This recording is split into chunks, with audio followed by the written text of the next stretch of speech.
Kathy. I'll bring you up in just a second.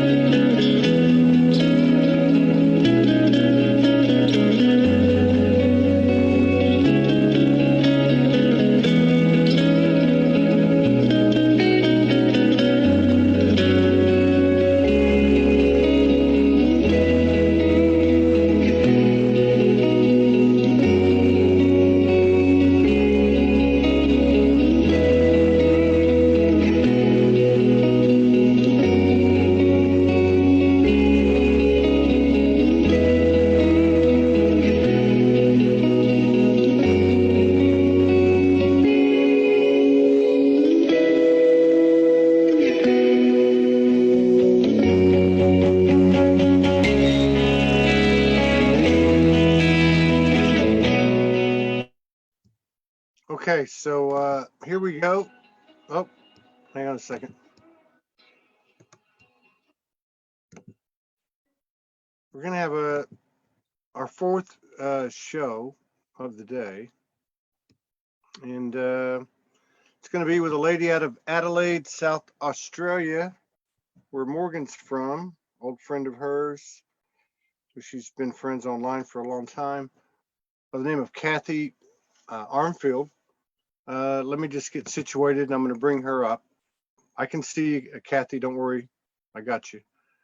Let me just get this kind of situated so I can get up to the stuff that we're going to share with everybody.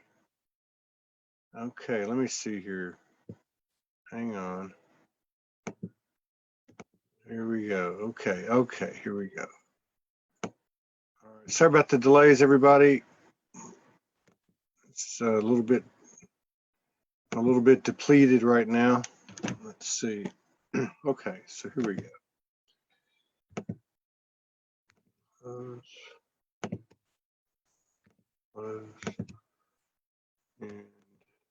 oop.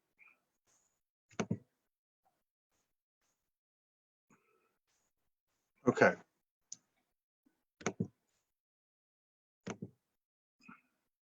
So Cathy, look for, there should be something that pops up. There you go. There we go.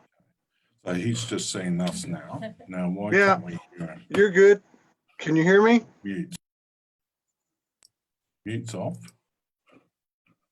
Can you hear me? Speaker. Ah, right. We can hear you.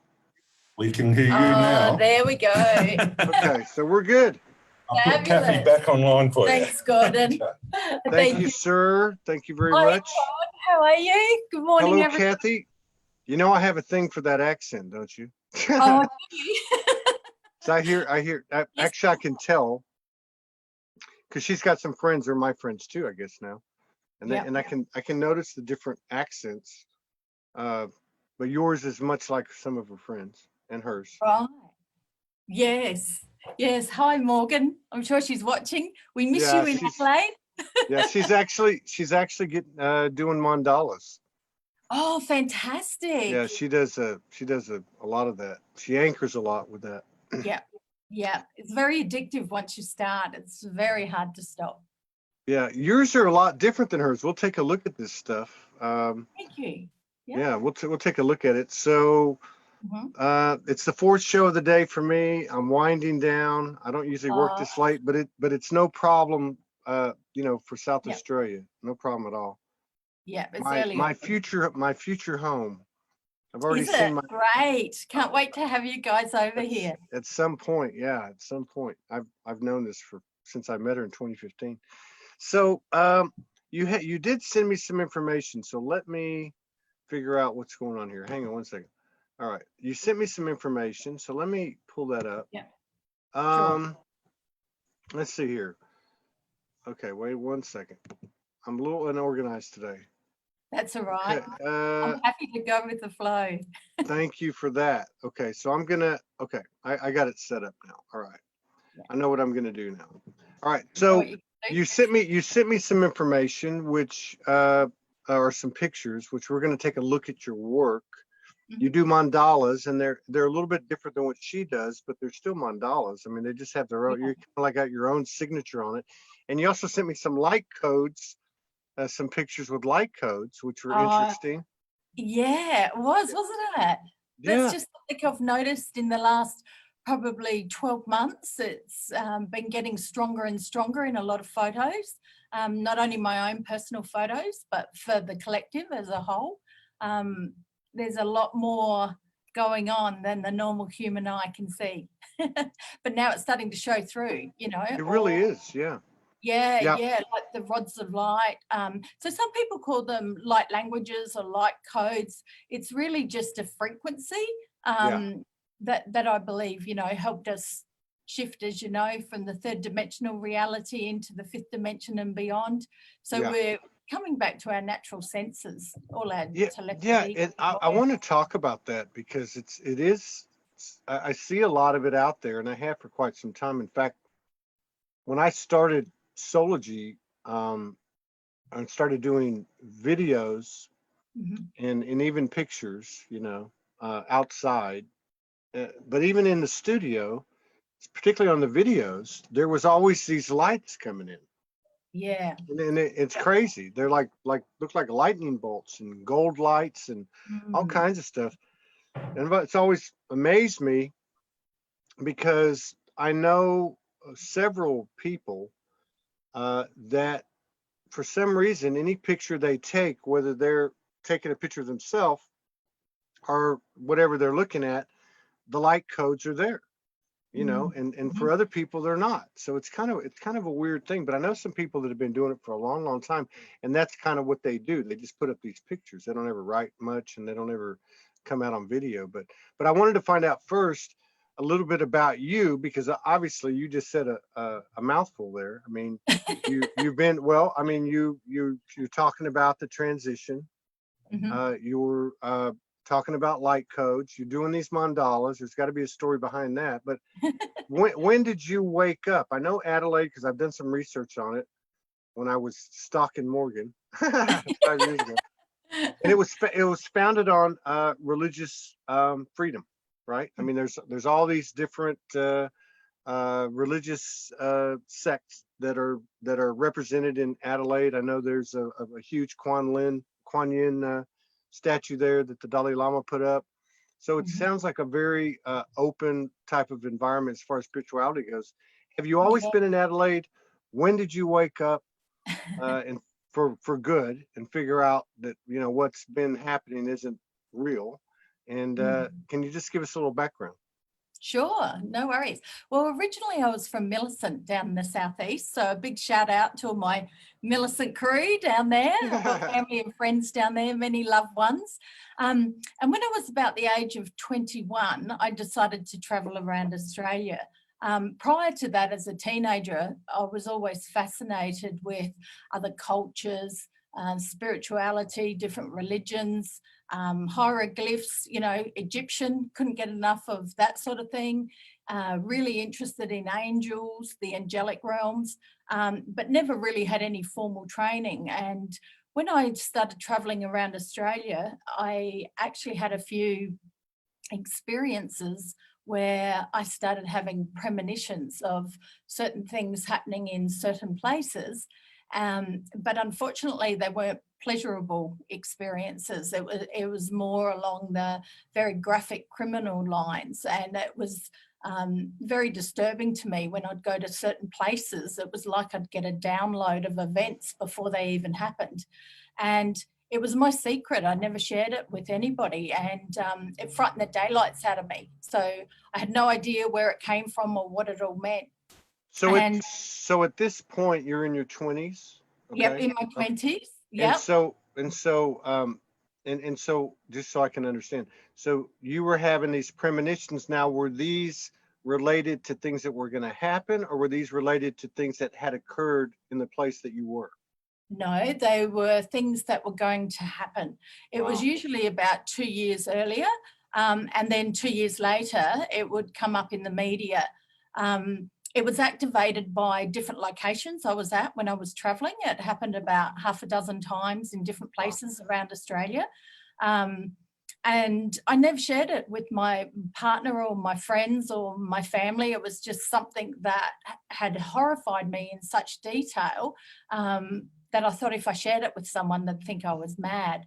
But anyway, many years later, after coming back to Adelaide and settling down and getting married, I had another experience after my first child, where I was actually visited by one of the Ascended Masters.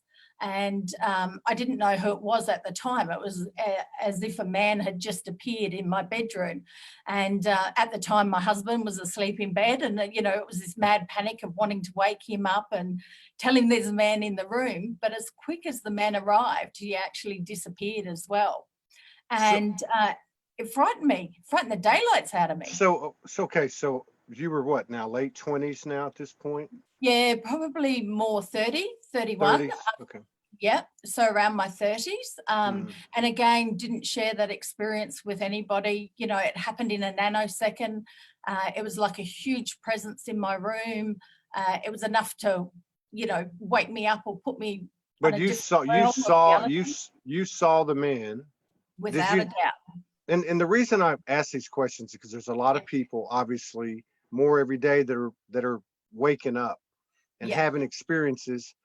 And unlike you, they don't have they don't have the you know, the information out there to let them know they're not crazy. You didn't know. I mean, that you I thought didn't it was tell crazy. anybody. Yeah, but I mean, this way they might be able to pick something up out of your story and realize they're not crazy. But so, did you know right away it was an Ascended Master? Did he say anything to you? Did you pick up any? I had no idea what an Ascended Master was. I hadn't started my journey with any healing modalities or anything.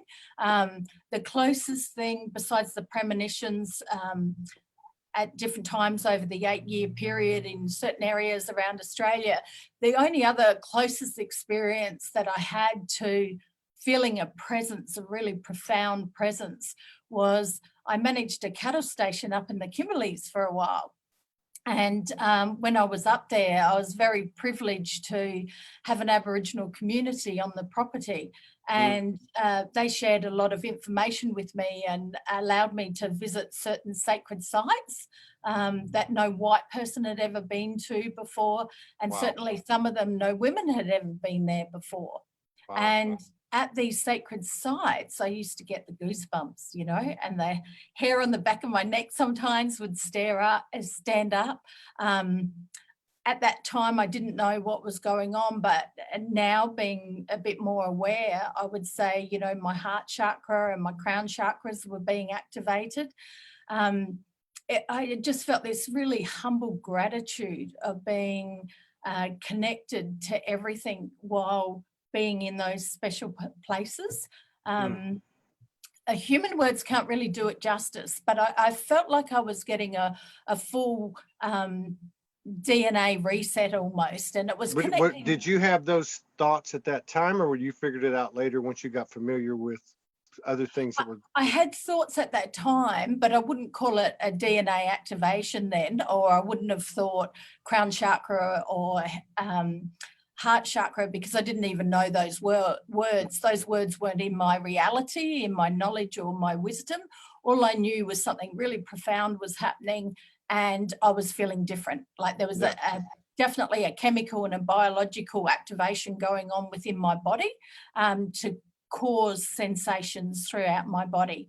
But when I came back and settled down and had the experience with the Ascended Master in my bedroom, again, it was like a nanosecond, the fright of somebody being there, the presence. It was almost as if he was a giant, and it was like 3 really big stomping steps that woke me up.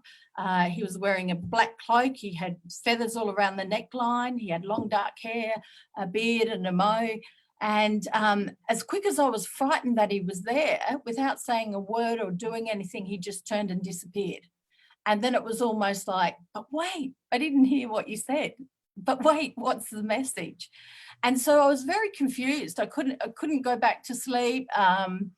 I felt like I couldn't share it with anybody because you'd be carted off in a little white jacket, you know, back in the 90s, probably coming from a traditional family and a Catholic background. You know, besides God and the angels, we didn't really have anything else in our realm of thinking.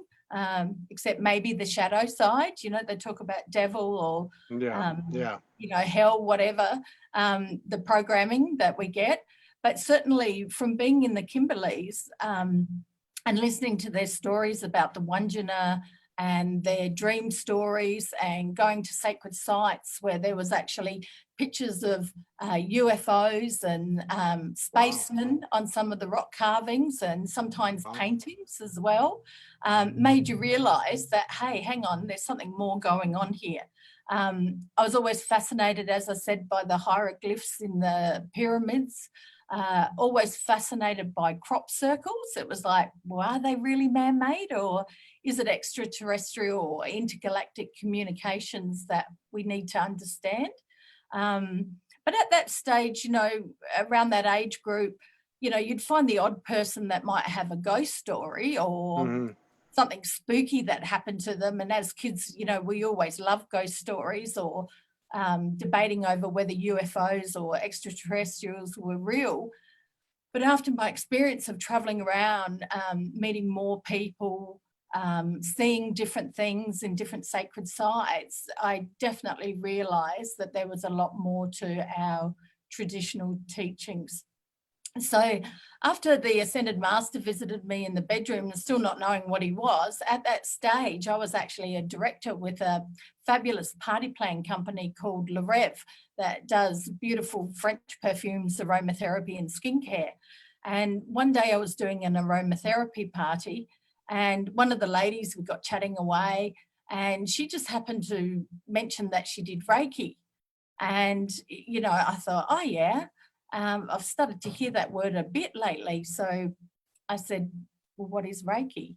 And she said, well, it's really channeling universal energies. It's kind of like healing, you know, we've all got it. A bit like when you bump your knee, the first thing you do is put your hand on your knee, or bump your head, the first thing you do is put your hand on your head. So we started this wonderful conversation, and it fascinated me by thinking that there was healers out there similar to Jesus, you know, the teachers of Jesus putting his hands on people and being able to heal them. So I was very curious, and she offered to actually give me a healing. And at that stage, I was really busy in life.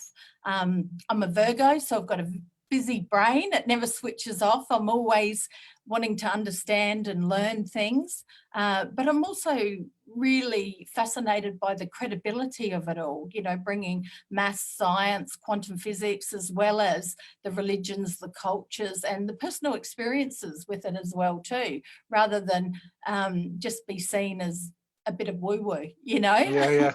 All those spiritual nuts, you know, and being labelled as it's a cult, you know, they're a cult. Quite often my mum used to say, Cathy, I don't like what you're getting into, you know, and I'd say to her, but I'm not getting into anything, you know, I'm just being aware and learning as I go, and being more open from people, places and cultures coming from a different perspective. So I think none of us really have all the answers, and I think as a collective, coming from everybody's different perspective, we actually then get a complete picture. Or, you know, when we cross over, they call it the veil, or cross over to the other side, then we understand a lot more. But coming back to the story about my beautiful friend Jenny now, that offered to do the Reiki on me, with my busy mind, I could never relax. So I had a team of about 30 girls that I used to recruit and train. You know, we bought a house, we were building an extension. I had my first child, and I found that I was really running on about 2 hours sleep of a night. You know, the energy was just surging through my body, and particularly after the visit from the Ascended Master. And so she suggested I went down to a Reiki centre and spoke to a lady down there, and the lady actually gave me a book and said, flick through there and tell me if it was any of those. And on the book, it actually said the Ascended Masters. So that was the first time I'd ever heard the word. So I was curious, and I said, oh, you know, well, what's an Ascended Master? And I think the brief description at the time was something along the lines of, oh, well, they're a bit like an angel, you know, but they're masters that have had a human experience and crossed over, but work with us to help understand our own spiritual journey or our own awakening. So I was flicking through the book and I saw a picture and I said, I've seen that face before, but that's not him. And I turned the page and there was another picture and I said, oh, I've seen that one before too, but that's not him either. And I thought, wow, this is weird. Like, how can I recognize these people and yet I don't even know what an ascended master is? Anyway, several pages later, all of a sudden I said, oh, that's him. And anyway, lo and behold, it was Melchizedek or Melchizedek. Melchizedek, yeah. Melchizedek. I always pronounce it wrong. I don't know Yeah. how to pronounce it either. I just took a shot at it. That's it. Well, I'll let you say his name from now on.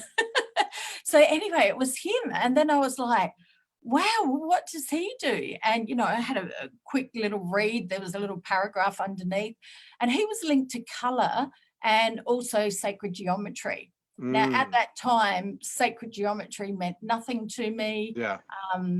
Colour, I could understand. You know, when I was in high school, I always wanted to be an art teacher, but decided instead of going to uni that I'd travel around Australia instead and maybe one day go back as a mature age student. And I just thought that was curious. So anyway, after having the Reiki from the ladies, it was the first time my brain actually relaxed. And it was the first time that I had people that could actually give me answers to some of the things I'd been experiencing. And so after a while, I decided to do the Reiki one myself, which of course opened up a whole world of understanding of, hey, there's way more out there than what we realize. Yeah. You know, that maybe I have been programmed all my life with my beliefs and my limitations and the patterns and the templates that we're taught, you know, generation to generation as well, but also to the social and society restraints with governments, councils, money being a false illusion, you know, bills, taxes, insurances. So it just really opened me up to being open even more to use my own discernment and my own gut feeling and to follow my heart and to look for signs and synchronicities and to kind of go with the flow, you know. And this was 15 years ago, 20 years ago. I mean, it would be probably close to 30 now. Yeah. 30. Wow. 30 years. Yeah. Wow. So did you ever or have you had further interaction with divine essences, ascendeds, angels, galactics? Yes, very much so. So after the Reiki, I did Reiki 1 and all of a sudden it was like I was a crazed woman. It was like I wanted to try every modality. I wanted to learn every possible thing. And it was almost like this yearning of being a sponge and absorbing it all. But luckily, you know, I took my time with it. It was about a year later when I did my Reiki 2. And then, of course, Reiki 2 opened up a whole range of other experiences as well and people crossing my path. And, you know, and being a mum, a young mum as well too, you know, we were still building and growing our family. I've actually got 4 beautiful children. Libby, Maddie, Tom and Jess. I had twins on the last one, so I hit the jackpot. And so in between juggling business and trying to follow my spiritual path as well too, you know, I was limited at times. But as my journey grew, it's kind of like I find we surge with knowledge and experiences, and then we have to plateau and integrate it. Yeah. And then we surge, we have a yearning for more or a higher vibration, if you want to call it. And then we, you know, plateau and we integrate it. So as we're surging and peaking, going up, it gives time for our friends and family and relatives to either come up with us or for some people, you know, they drop off as well too, you know, because as you know, now in my language, I say everything is energy, as we know. So even the words we speak, the colours we wear, everything's got a vibration to it. So in a nutshell, on my journey, I learned that there's high and low frequencies. So basically, one of the best things I've ever learned is a little charts that are called above and below the line, where you draw a line on a page and the top word being love is the highest vibration. And under that comes compassion, forgiveness, joy, laughter, all those wonderful things. And when we're in that vibration, you know, we're usually really optimistic and we're moving forward, and we're usually future orientated. So we have dreams and ambitions like holidays, getting married, building a house, doing a course, changing careers, whatever it is. But it's productive, it's moving forward. But the lower vibrations below the line, the lowest vibration is actually fear. And under that comes grief, sadness, resentment, bitterness, frustration, all those sorts of emotions. And with that, we're normally quite pessimistic. We're usually talking about the past, you know, an experience we've had in the past, and we're usually stuck and stagnant. So we lose our flow. So I believe that we're human, we're actually spiritual beings having a human experience, and we're having the human experience for freedom of choice and to experience all these different emotions. And so constantly throughout our life, we're going up and down, above and below the line. And so we have this realm of spiritual beings around us, or guardian angels or guides, that are here to help us on our path, but at the same time won't interfere with us unless we ask for help. Yeah. So because we had the contract to have freedom of choice and freedom to pick whatever path our soul needs, so we do soul contracts or karmic contracts, we come down to experience different things, but we can call on them for help, to help us, you know. And I also believe that through my experience doing the Reiki 1, Reiki 2, it then led me years later, after I'd had the twins, to do another fantastic course called Simply Healed. And Simply Healed is actually a fabulous technique by a lady called Carolyn Lyman Cooper, who's actually from the States. It's all based on muscle testing. It's absolutely wonderful. For me, I think you and Morgan would get along like fine. It's like you speak good. the exact same language. Go ahead. Yeah. Maybe it's an Adelaide Millicent thing, South Australian thing. But yeah, I flew to Sydney. Carolyn actually came over from America and ran a 4-day intensive course. And for whatever reason, you know, the conversation or the ad came up at the right time to actually go up and do the course. And she calls it a menu. They'd have a menu of things that they actually help clear or heal or integrate in clients. I don't actually like to use the word that we're healers. I don't believe anybody heals anybody. Integration, alignment.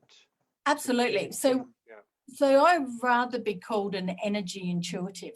We read people's energy. So you are an energy practitioner then. Yes. You work with people. So this all continued, and you added more and more to... Yep, more and more tools to the toolbox every time. Yeah. But with the Simply Healed, it was a real mind-blowing experience. It covered everything from connections to people in your family, your self-worth, the generational stuff handed down in our DNA, covers your chakras, your aura, primary rhythms, radiant circuit, timelines, all sorts of stuff, false beliefs, just to name a few. And so it was like a total reset. So in that 4 days, because we were learning it and practicing it on each other, I was just having these huge aha moments, you know, as to why we do certain things and why we speak a certain way and why we're programmed, you know, from our parents and our grandparents as well. And part of that journey was when it happened, I thought, wow, everybody needs to know this. Like, this is incredible stuff. And you just feel lighter and brighter and free. And so part of the course was, you know, they say, now when you go back, you'll be on a high. So don't quit your job, don't leave your marriage, don't sell your home, nothing like that. So you were all like, yes, we won't. So I got back to Adelaide and I actually quit my job, left my husband and moved house, started my healing business all in one. All the no, you don't do it things, I did it. But it was a calling, like it was like divine guidance that I was pushed that if I stayed where I was staying, I wouldn't grow anymore. And so this is energetically speaking, this is the energetically, path. I mean, I'm just saying, no, I'm saying this is the path. That everyone's, it may not look exactly the same, but it's ultimately the same thing, you know? Exactly. I was going to say, when you started questioning everything and you said you had all these aha moments, I said, oh, this is, and everyone needed to hear it. That's the moment. That's the moment. I see a lot with people, and you'll see them come out on Facebook and they'll be like, nobody's listening to me. I keep telling on my family what's happening. They think I'm crazy and all that. But you went and jumped off the cliff totally. You just leap of faith. So do you work with I know that, okay, so we're going to get to the mandalas. The art. That came years later. Okay. So.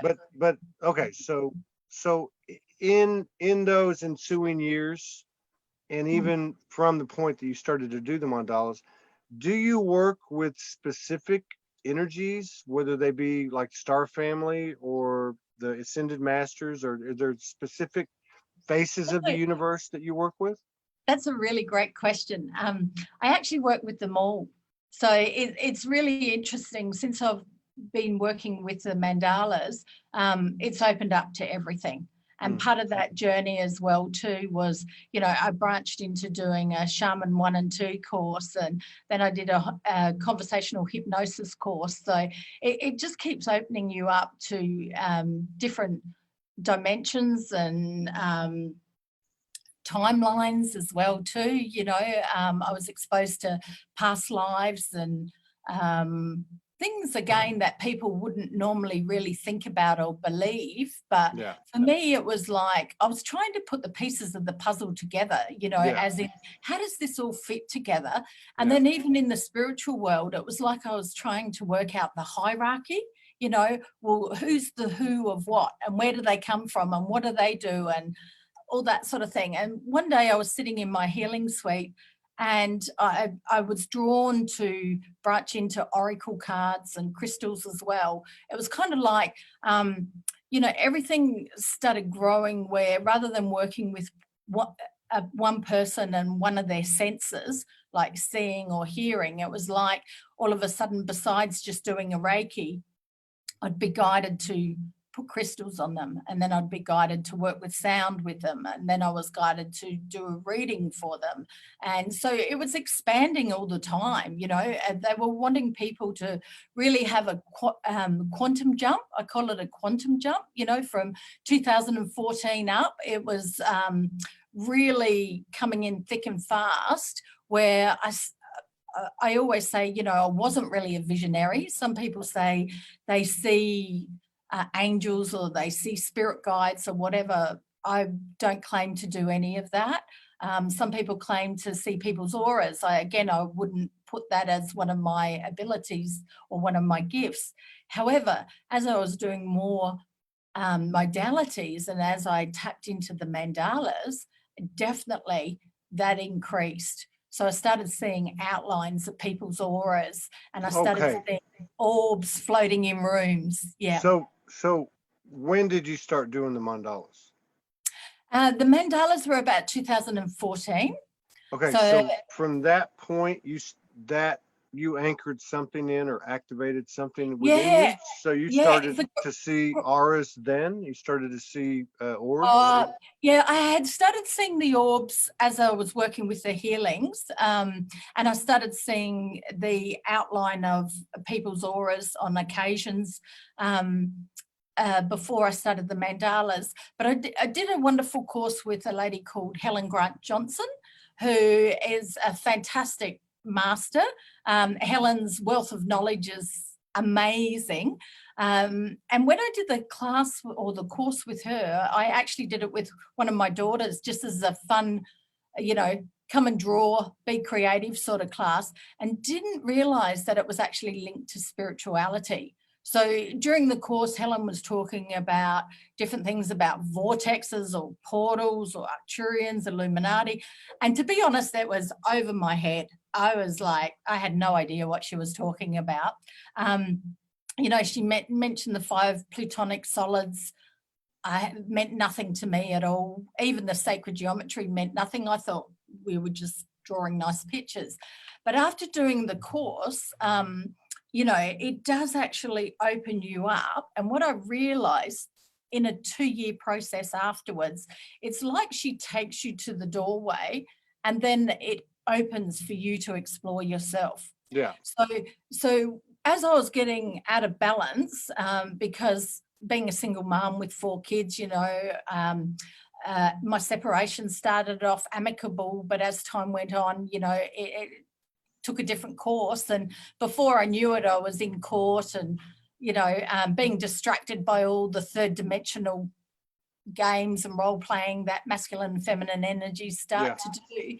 And so I was really distracted from moving forward on my spiritual path. So part of doing the class with Helen was to help me actually ground and balance again. Mm-hmm. And I decided that I had to chase the dollar, and I actually left the party plan business and stopped doing the healings for a while and went back to corporate and got a fabulous job that I manifested and earned over $100,000 in 1 year, like playing with energy, seeing what I could manifest.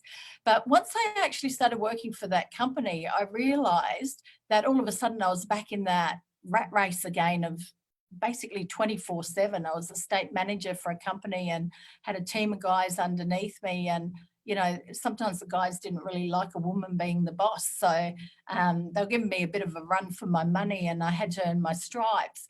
But I realized that I basically sold my soul for the money.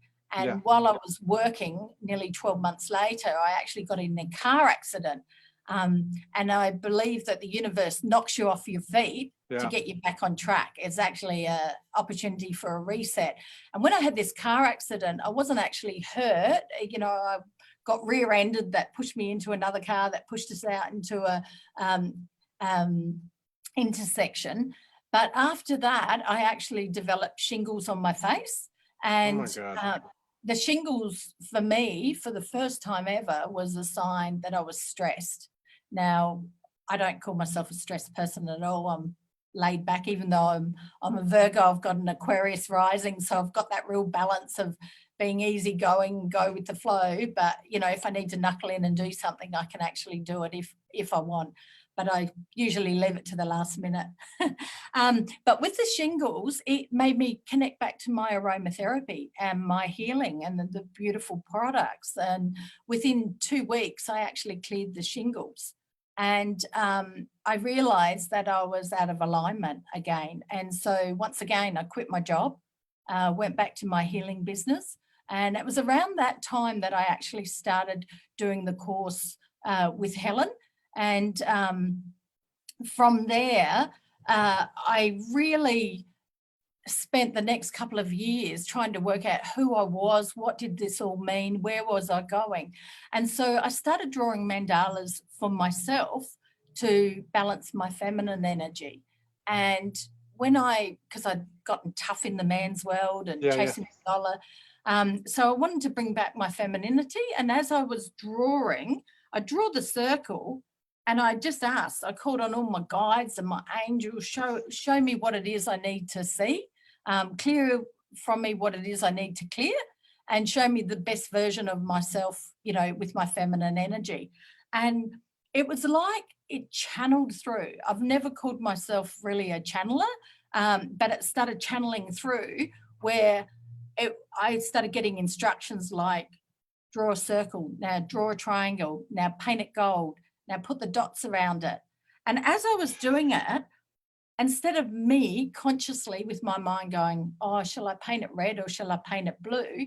It was just an intuition and a knowing, an absolute knowing that came through. And while I was doing it, I would think that I was only drawing for about half an hour. And next minute I'd look at my clock and it would be 4 or 5 hours later. And I was like, wow, where have I been? And so most of this stuff was channeling through from about 11 o'clock of the night through to the early hours of the morning when everything was still and quiet and the kids were settled. Have you ever met Morgan in person? No, but I've talked to her once on the phone. Oh, because I mean, you guys like you're like exactly. I mean, this is like weird. I mean, I've met women that are like her, and even from Australia, but this is just really weird. Same thing happens to her when she's doing the mandalas. Yeah. Yeah. So okay, so you got let's get to the mandalas. I don't want to run out of time, but we can keep talking. But we can talk forever, Todd. Oh yeah, and we'll have your back if you're open to it. Oh, thank you. Because there's a lot of information here. Let's see. What am I doing? Hang on. Oh, here we go. Okay. So maybe you want light codes. I mean, so this is I guess at your home, right? Mm-hmm. Yeah. Oh no. That's actually up at K1 Winery. I was with some friends who are related to the owners of K1 Winery in South Australia. And when I was up there, I felt a magical presence in the garden, absolutely magical presence. And the family that I was actually with, you know, I'd mentioned to them, it's like I can feel fairies or elemental beings there. So I just started taking some photos. Have you got the next one with the dog? That's my absolute favourite. So this is Oscar.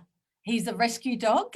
Helen and John, Helen Hood is my dear friend, and John's daughter is married to Jeff Hardy, the owner of K1 Wines, and we went up to visit the family and have a look at the winery.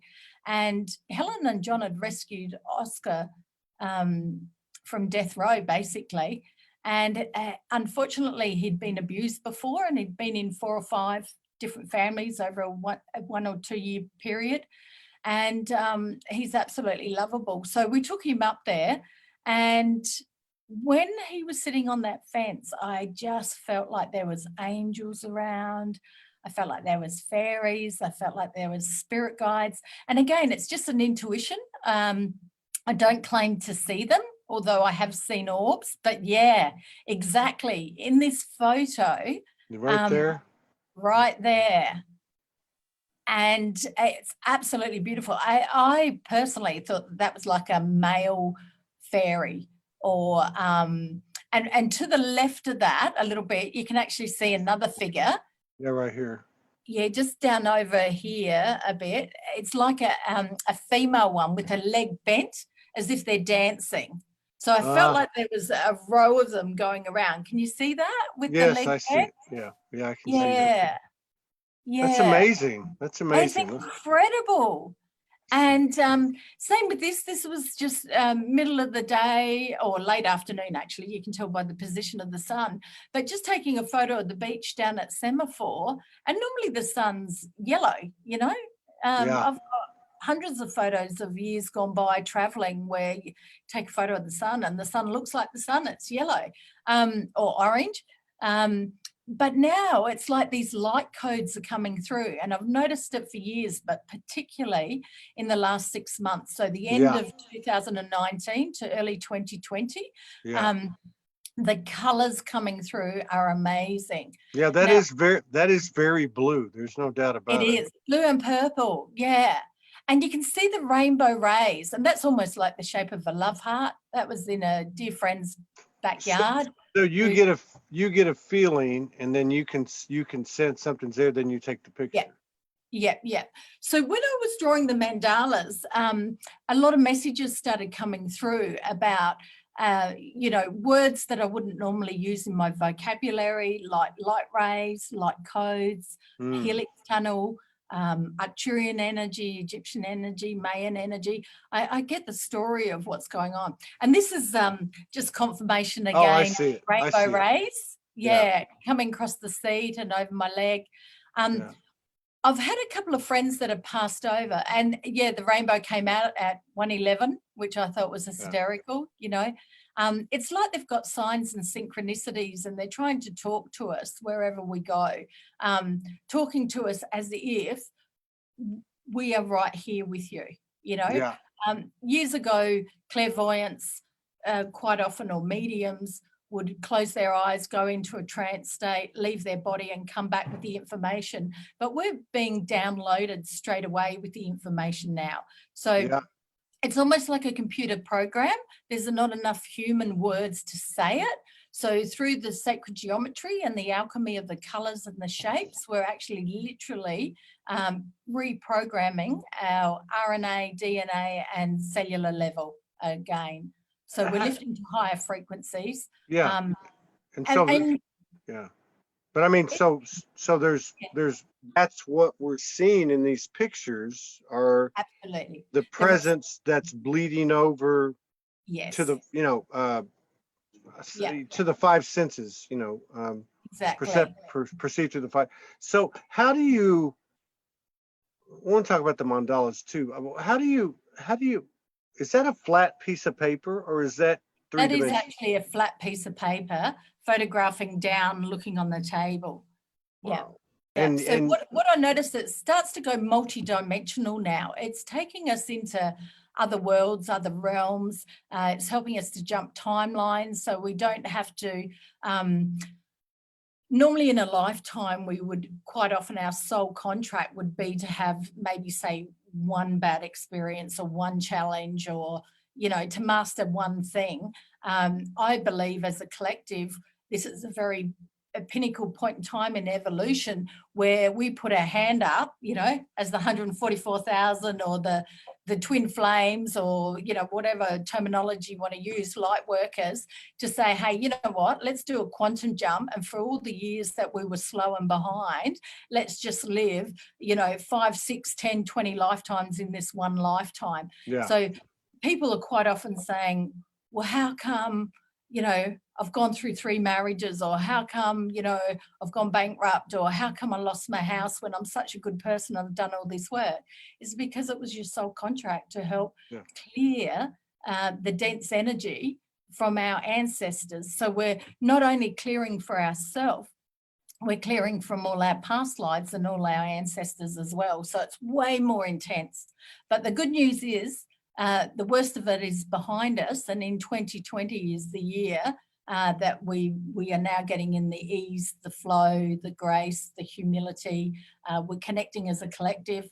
So even with these national disasters and the chaos that's going around for some people, it's actually a godsend in one way, because it's bringing the community together. It's bringing families together. It's making us look at the way we treat our animals. It's making us look at the way we treat our planet, our ancestors, the natural custodians of the land as well. Big shout out to all the custodians of the land, past and present as well, and those to come. It's amazing. And you can see even in the mandala, it's represented almost like a multi-dimensional slice going through the universe, you know, with dimensions. It's like a cross section, right? That's it. So I see them. Yeah, go on, Todd. Sorry. No, I was going to say it reminds me of like a cross section, like in geology, you know, or whatever. Yeah. Yeah. So what I got when I started drawing ages ago, the very centerpiece quite often is represents the planet Earth. And what I noticed was that these rainbow rays were starting to come in, and that little feathered circle bit is almost like a gateway that opened up. And I noticed that instead of Gaia or Mother Earth just being green, how I used to paint her initially when I was guided, and the sky was blue, or the cosmos was blue, all of a sudden over time it was about balancing the masculine and feminine energies first, which was represented by gold and silver. And then as they were balanced and the new templates came in, they started turning into rainbow rays. So it was like we are the bridge, and through the mandalas, we are the bridge from going from the 3rd dimensional dense reality into the 5th dimension and beyond, more light-bodied reality, and more crystalline as well too. And so I started getting messages about different things, and then as time went on, the light codes started coming through. If you ask me what they mean, I'd say I don't know. You're talking about the light language out here? Yeah. Okay. So that started channeling through, but when it channels through, I do actually get whether it's angelic or whether it's Mayan or whether it's Egyptian or whether it's Hebrew, or sometimes it's Aboriginal. Sometimes I find just lately it's a combination of all of that. And what's this part right here? That part actually represents for that particular person, because these are commissioned mandalas. So people can commission me for their own personal mandala. So when I draw the circle, again, we're clearing from all timelines and in your DNA, RNA to help step you into your full personal empowerment and activate all that you can be. And so for each one, there's different patterns and colours with different meanings that come through. And so a channeled message actually comes through for you as well. I normally don't like writing it or typing it, because like everything is just energy and it can change over time. But it certainly channels through at that now moment, in that present time. When I'm handing the mandala over to the person, or when they receive it in the mail, I do actually have a conversation with them on the phone, telling them what it all represents. I want to go back over that in a minute. Have you ever seen anyone doing the type of mandalas that you do? To be honest, no, I haven't. However, I have started teaching how to draw mandalas. So I do a really fun come try class, which is for people just to come along. I teach them basic tips, tricks and techniques that I found really quick and really easy, just for fun, to let their hair down. Because I found that society was too serious. Like, we're too serious. We need a little bit of creativity and joy back. But from my own personal awakening, over those 2 years when I started drawing mandalas for myself, a set of 7 main templates came out. And when it channeled through, I got that it was not just for me, but it's actually for everybody. And so a transformational course was actually birthed. I call it birthing. And I was guided to actually activate people through drawing 7 mandalas over 7 weeks to do that quantum jump and really stand in the all that they can be, their true personal empowerment, and activate what they're here on planet Earth to do. So help them find their life purpose. And through that course, I've found some of my students have a similar style, but some have completely unique vibrations and frequencies to their own colours and patterns that they're bringing to Earth as well, or the planet, Gaia, the cosmos. Wow, this is quite fascinating. So this template you're looking at now, Todd, is actually, back then when I drew it, is the new divine masculine energy template. So for a lot of people, the straight lines represent the masculine energy and the circular lines represent the feminine energy. And when I balanced my feminine energy, it took me into a massive journey about who I was as a sister, as a mum, as an auntie, as a businesswoman, as a neighbour, as a member of the community. It took me into the journey of women as a whole, the collective, the torture, the trauma. So you're downloading. You're down. So when you sit down, it's a blank piece of paper. Yep. And from that point on, everything you do is a channel. Yep. Okay. So and then the next thing is you're getting information that some of it you're aware of, some of it you're not, but you're getting it, and you might know, for instance, that it's Egyptian if it's the light language, or but what I'm getting at is, so you're getting information like you're talking about right now, and then there's another component, because now you do this for, let's just say it's me. Yeah. And I said to you, I want you to do a mandala for me. Okay.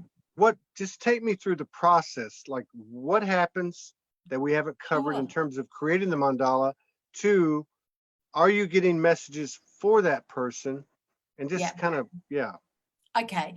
So when I first started doing it, and people used to say the word channeled, for instance, just for the viewers to give them an idea of what channeling is, because I don't go into a trance or don't do anything out of the ordinary. Channeling or being in a trance really is just like, you know, when you're driving the car and all of a sudden you get to a place and you go, oh, where have I been? Yeah, It's no, like that. I got you. Yeah, I Yeah. totally got you there. Yeah. Yeah, or you can be watching a TV program, someone comes Yeah. in the room, they say, what are you watching? And you're staring straight at the screen and they might say, what did they just say? And you go, I don't know. So it's Yeah. kind of like that. So it's getting you out of your conscious mind Yeah. and letting the subconscious come But through. yeah, and at this and Yeah. okay, and so it's So, in, yeah. so I do a little bit of prep work, as in I make sure that I've cleared my aura and that I'm grounded and centered, and, you know, I call on my guides and my angels to help me, you know, show this person what they need to know, see, hear, or feel. And I usually have candles going. Sometimes I'm guided to put certain crystals on the table. But basically, I work with a compass, a ruler, a pencil, and I love gel pens. I was guided to use all metallic mediums, so metallic paints, pens, pencils, even my limited edition prints that are available with those original. What brand do you use? Yeah, that's good. They're called Uni or Signo, Uni Signo gel pens. I think I've created a craze here in Adelaide, and quite often they've sold out of compasses and gel pens. So and So they're so a bit like gold. now, so when you're drawing the mandala for an individual, Mhm. are you getting the information while you're doing it about the individual, or is it after you create it and then convey it to that person? Great question. When I first started, I was getting the information as I was drawing the mandala channeled through, and then I would give them the mandala and give them the message. But I've found that it's expanded again. I not only do that process, but in the giving of the mandala, or while the client is in the presence of the mandala, a lot more additional messages come through at that time too. But I knew you were going to say that. And Yeah. Morgan's, and I knew the reason I asked about what brand, because I knew they were the same ones she used. Yep. But that's one of, because I never dealt with sacred geometry until I met Morgan. Yeah, And and you know, with the sacred geometry, it's not like you're taught how to do it. For me, I don't measure anything except the center of the page. Yeah. So even in the mandalas, you know, some people think that I might have measured the 4 or 5 millimeters between each line. I'm not. I'm actually freehand with the compass and the ruler. I'm just guided.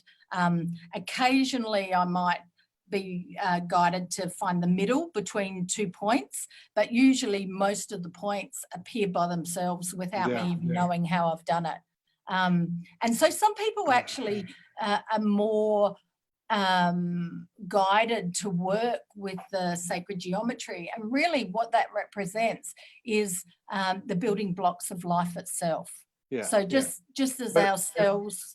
But I mean, like I just meant like, well, I would say to me, what you've got there, I don't know if it's sacred geometry. I would just using it as one blanket word for everything. But what I was getting at is that it speaks. I mean, they speak to you.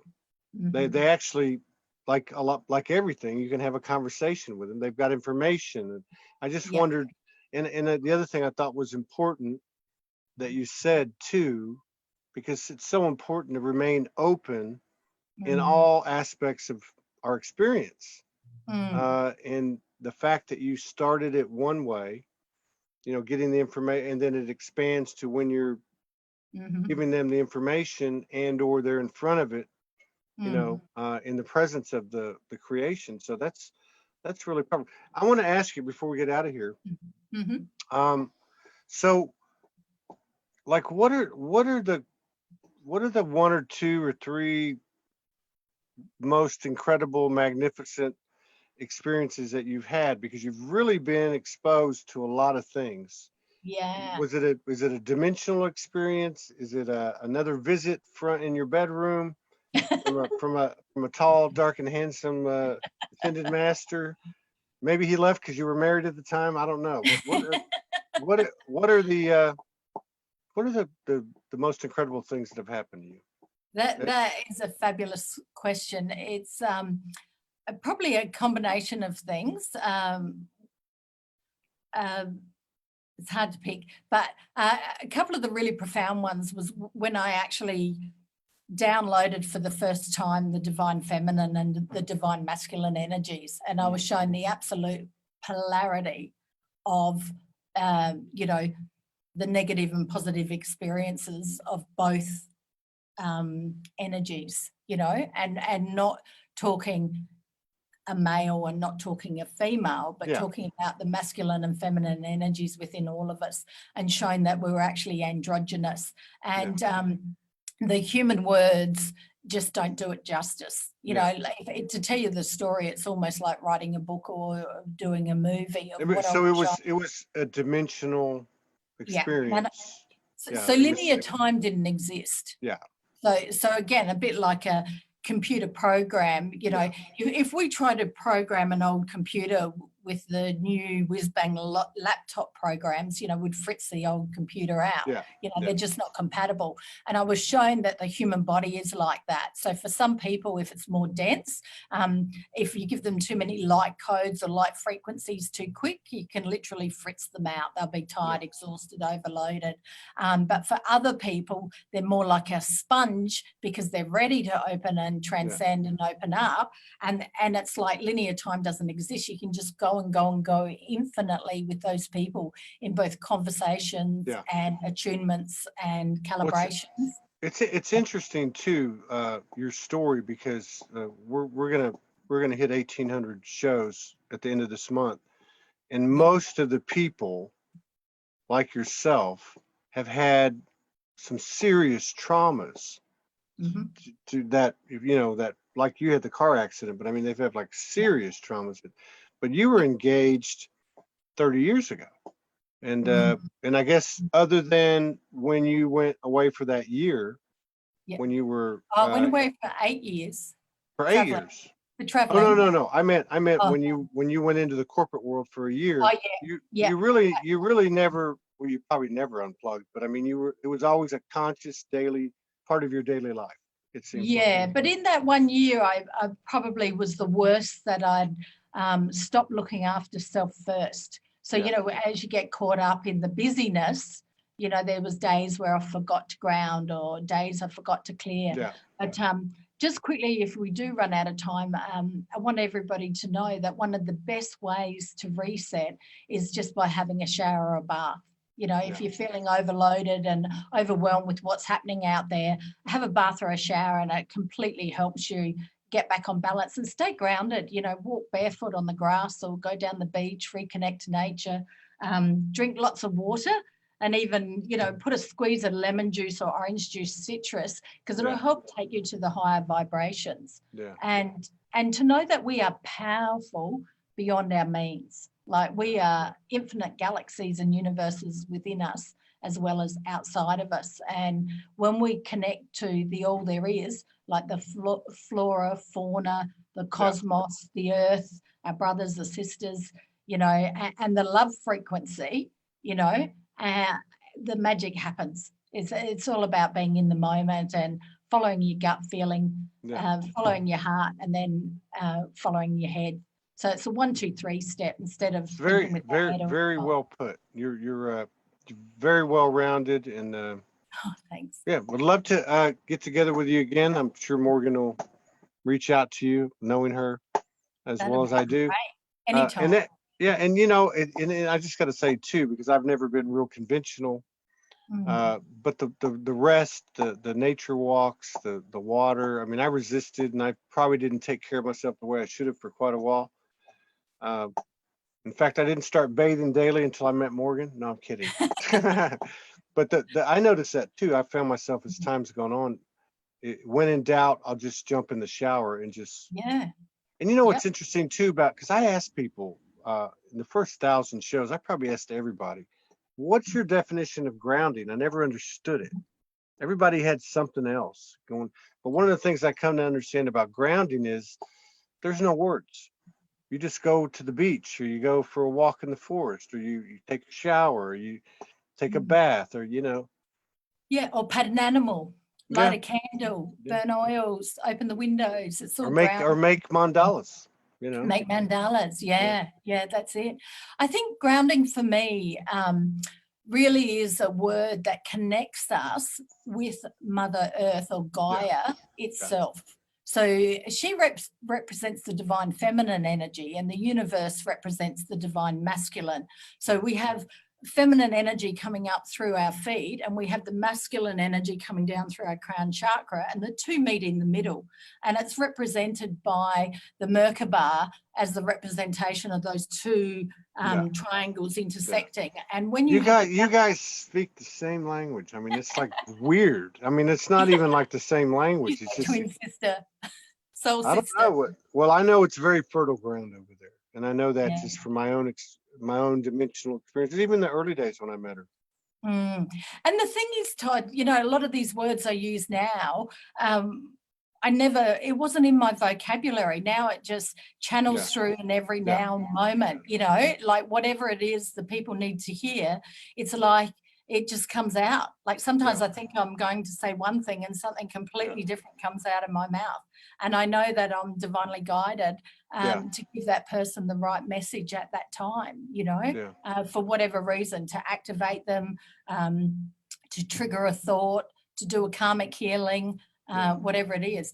But I also want to say that I noticed in the last couple of years that to go more light body, to open up and really be able to heighten your gifts and talents or abilities, whether you call it clairsentient, clair audio, you know, all those senses type things, follow your intuition more, is to have the right balance between eating healthy food, healthy drinks, exercising, relaxation and sleep, but also to say it's okay not to work. It's okay to rest. We don't have to keep doing.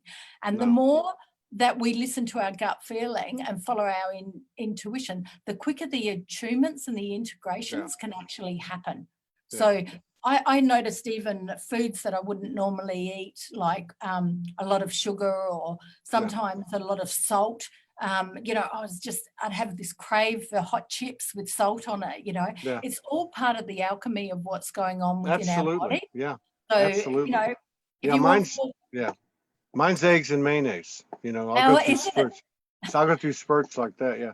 Listen, we ran over a little bit. I hope it's okay. Yeah, sure. But it's really a big surprise. A big surprise talking to you. It was a great way to end the day. I was really feeling lethargic in the middle of the day and a little bit depleted. I feel good. Yeah, good. It's a very good energy, and I look forward to collaborating with you again. Can you put your links in the comments on Facebook? This will also be on YouTube. You could put them in the comments on YouTube. Okay. Of your whatever you want to write, whatever you want to write. Sure.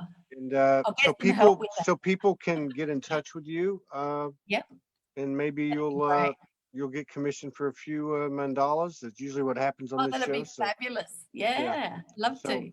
I would expect you're going to get some messages and some calls. So, but I want to thank you very much. I'm very hungry, and there's a beautiful woman in the not too far from here. I want to go see. But it's really been a pleasure. Thank you so much. Thanks, Todd. And thank you. I'm absolutely honored being on your show. And please give Morgan a big hug and a kiss for me for connecting us. I really appreciate it. I'll do that. I'll do that. You take care. And I hope to work with you again. Thank you so much. Love to. Bye-bye.